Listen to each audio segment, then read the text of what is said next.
Hola, ¿qué tal? Buen día, ¿cómo estás? Mi nombre es Raúl Iván Figueroa Arechiga y en esta presentación te hablaré sobre todo lo referente a CFDI 4.0, los nuevos reglas, lineamientos que emite el diario oficial de la Federación, así como te hablaré sobre la cancelación de las facturas para este nuevo año 2022.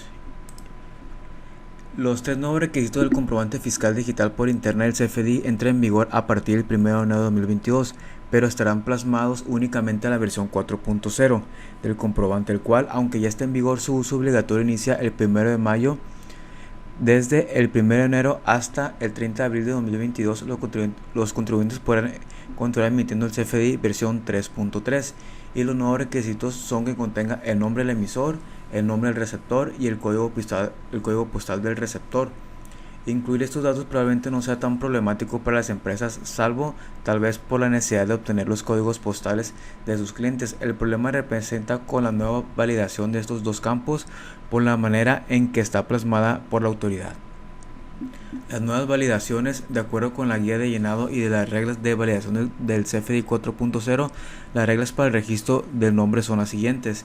Se debe registrar el nombre, primer apellido, segundo apellido, según corresponda, denominación o razón social registrados en el RFC del contribuyente receptor del comprobante.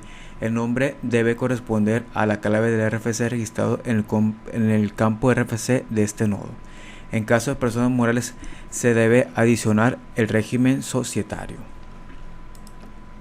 Como puede apreciarse, la autoridad pretende que los nombres que se capturen en el CFDI coincidan exactamente con el nombre plasmado en la constancia de situación fiscal, es decir, debe coincidir en cuanto a números, letras, espacios, mayúsculas, puntos y comas.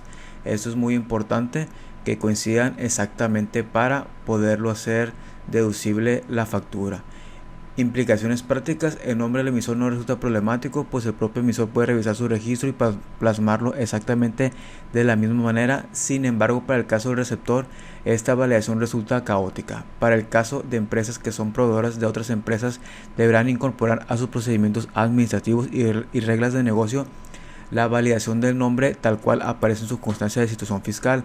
Para el caso de empresas que vendan al consumidor final, la situación se tomará más compleja, pues el número de operaciones puede ser grande y estas validaciones provocarán un cuello de botella en los procesos de negocios. Identificar si la factura está siendo rechazada por un espacio, un punto, una coma o una letra será una labor manual que implicará una importante pérdida de tiempo y de recursos para los contribuyentes. En el caso del código postal, misma situación, se da el código postal que también se pida coincide exactamente con el registro de la constancia de situación fiscal, pues en la era de la información en que los datos son relacionados y correlacionados cada vez con mayor facilidad, con una amplia explotación de información que obra en diversas bases de datos, resulta totalmente inadecuado, ineficiente y sin sentido hacer una validación de esta índole.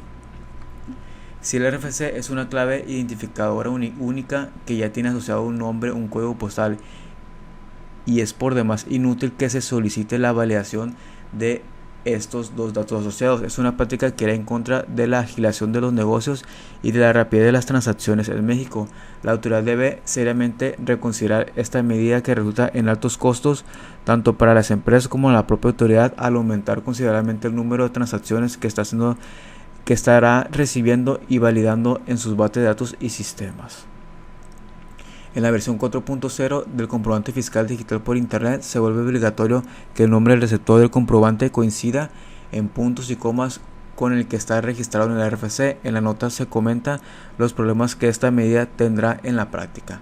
Respecto al régimen fiscal del receptor, en este mismo sentido, otro de los nuevos requisitos del CFDI en su versión 4.0 es que, aun cuando no es un requisito que se establezca en el Código Fiscal de la Federación o en alguna otra ley fiscal, la autoridad a través del anexo 20 de la Resolución Miscelánea Fiscal 2022, que contiene el estándar y lineamientos técnicos del CFDI, prevé como obligatorio el régimen fiscal del receptor. Ya el régimen fiscal del emisor ha sido un requisito de la versión 3.3 del CFDI, pero ahora se define el régimen fiscal del receptor como un dato obligatorio. Los lineamientos técnicos. El estándar del CFDI 4.0 establece como el campo del régimen fiscal receptor como un atributo requerido en el cual se debe incorporar la clave del régimen fiscal del contribuyente receptor al que aplicará el efecto fiscal de este comprobante. De acuerdo con la guía de llenado del CFDI 4.0, en este campo se debe registrar la clave vigente del régimen fiscal del contribuyente receptor, considerando lo siguiente: las claves de los registros régimen se encuentran incluidas en el catálogo régimen fiscal publicado en el portal del SAT. Este dato podrá ser consultado en la constancia de situación fiscal emitida por el SAT, el cual lo puedes consultar con la siguiente liga. Y cuando se trate, esto es muy importante, cuando se trate de operaciones con residentes en el extranjero y se registre con el valor, pues este es que el del público en general, en este campo se va a registrar la clave 616 sin obligaciones fiscales. Y las validaciones previstas para este campo son las siguientes: este tributo debe contener un valor del catálogo del régimen fiscal, y el régimen fiscal que se registre en este tributo debe corresponder con el tipo de persona del receptor. Si el atributo del RFC del receptor contiene el valor que este es del público en general nacional y es el público en general del extranjero, en este atributo se debe registrar la clave 616. Ok, pues en esta modificación implica un ajuste mayor no solo en los sistemas administrativos y facturación, sino en los procesos de negocios, en los que ahora se deberá actualizar todas las bases de datos de las empresas con el régimen o régimen fiscales de los clientes. Esos nuevos requisitos y validaciones que la autoridad ha implementado en el CFDI 4.0 no fueron consensadas con la industria ni fueron tomadas en cuenta las necesidades de esta última, lo cual es de llamar la atención. ¿Para qué pide el SAT que los propios contribuyentes tengan que introducir datos y que se validen con los que la autoridad ya tiene relacionados en su propia base de datos? Pues la autoridad podrá argumentar que es por el mal uso o abuso que algunos contribuyentes han hecho de algunas prerrogativas. Pero entonces cabe cuestionar de qué ha servido todo el proceso de digitalización que se ha llevado a cabo durante los últimos 15 años, si los requisitos hoy en día son más gravosos o más tardados que cuando las facturas eran impresas. Y básicamente pues las nuevas reglas de CFDI 4.0 es el nombre, el código postal, y que ahora tienes que indexar o agregar el régimen o regímenes que tenga el contribuyente.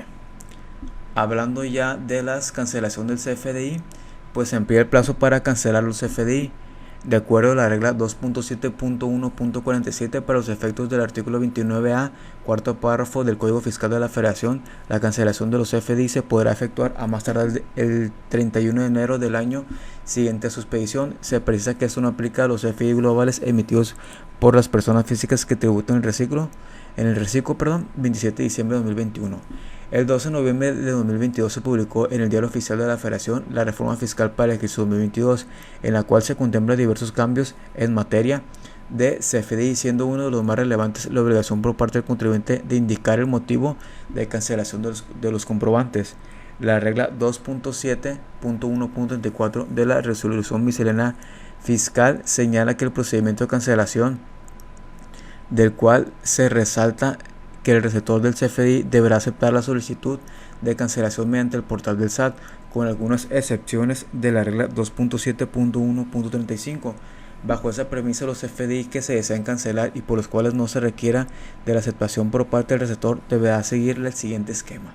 Pues ese es el emisor, consulta su estado de CFDI, sin autorización de cancelación se solicita la cancelación y se agrega un motivo y se cancela el CFDI.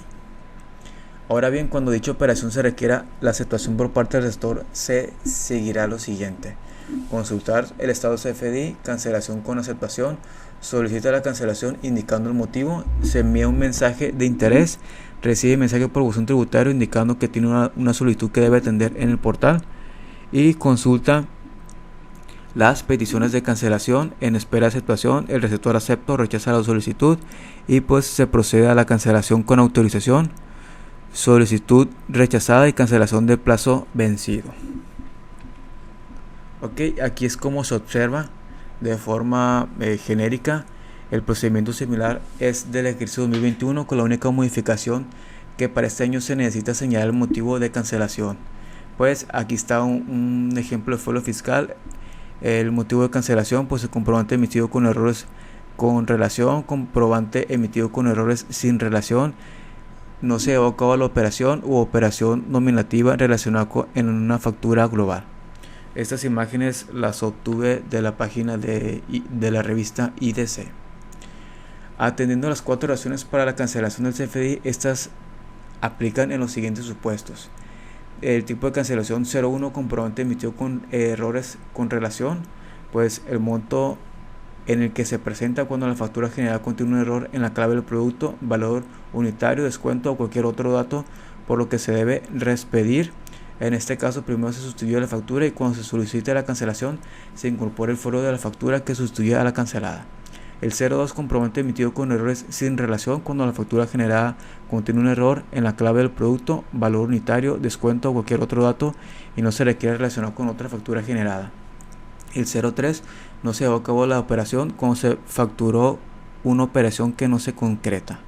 Y la 04, cuando se incluye una venta en la factura global de operaciones con el público en general y posterior a ello el cliente solicita su factura nominativa, lo que conlleva a cancelar la factura global y así cancelar la factura global y reexpedirla, así como generar la factura nominativa al cliente.